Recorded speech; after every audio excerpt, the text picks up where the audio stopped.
বিসমিল্লাহির রহমানির রহিম। বাংলাদেশ জিন্দাবাদ। বাংলাদেশ জাতীয়তাবাদী দল বিএনপি জিন্দাবাদ। শহীদ প্রেসিডেন্ট জিয়াউর রহমান ও প্রয়াত দেশনেত্রী বেগম খালেদা জিয়া অমর হোক। জনাব তারেক রহমান জিন্দাবাদ। সবার আগে বাংলাদেশ পিরোজপুর 1 আসনে ভোটার ভাই বোন বন্ধুগণ, মুসলমান ভোটারদের আসসালামু আলাইকুম। হিন্দু ভোটারদের আদাব এবং অন্যান্য জাতি সম্প্রদায়কে জানাই নির্বাচনী শুভেচ্ছা।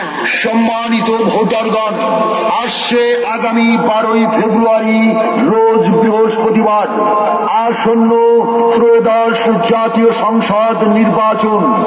উক্ত নির্বাচনে পিরোজপুর সদর, নাজিরপুর, ইন্দুরকানী, পিরোজপুর 1 আসনের বিএনপির মনোনীত সংসদ সদস্য পদপ্রার্থী বিশিষ্ট দানবীর ও শিক্ষানুরাগী মরহুম আলহাজ আব্দুস সোবহান সাহেবের সুযোগ্য সন্তান আলমগীর হোসেন ভাইকে ধানের শীষ মার্কায় ভোট দিয়ে জয়যুক্ত করুন।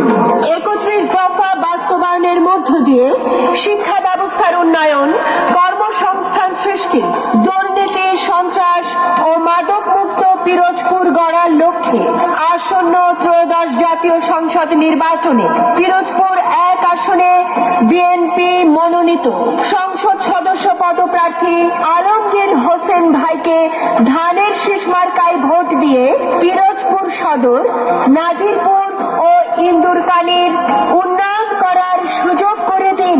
জনাব আলমগীর হোসেন ভাই বিএনপি জাতীয় নির্বাহী কমিটির সদস্য, সাবেক আহ্বায়ক, পিরোজপুর জেলা বিএনপি, শিক্ষক কর্মচারী ঐক্য জোটের বরিশাল বিভাগীয় আহ্বায়ক, বাংলাদেশ কলেজ শিক্ষক সমিতির কেন্দ্রীয় সিনিয়র প্রেসিডিয়াম সদস্য, আপনার আমার কাছের মানুষ, পিরোজপুর 1 আসনবাসীর আশাকাঙ্ক্ষার কান্ডারি আলমগীর হোসেন ভাইকে ধানের শীষ মার্কায় ভোট দিয়ে জয়যুক্ত করুন। জনাব তারেক রহমানের সালাম নিন। আলমগীর ভাইকে ধানের শীষ মার্কায় ভোট দিন। ভোট দেবেন না যারে তারে, তাহলে উন্নয়নের জন্য ঘুরতে হবে দাঁড়ে দাঁড়ে। নতুন ভোটারের প্রথম ভোট আলমগীর ভাইয়ের ধানের শীষের পক্ষে হোক। তারেক রহমানের সালাম ও আদাব।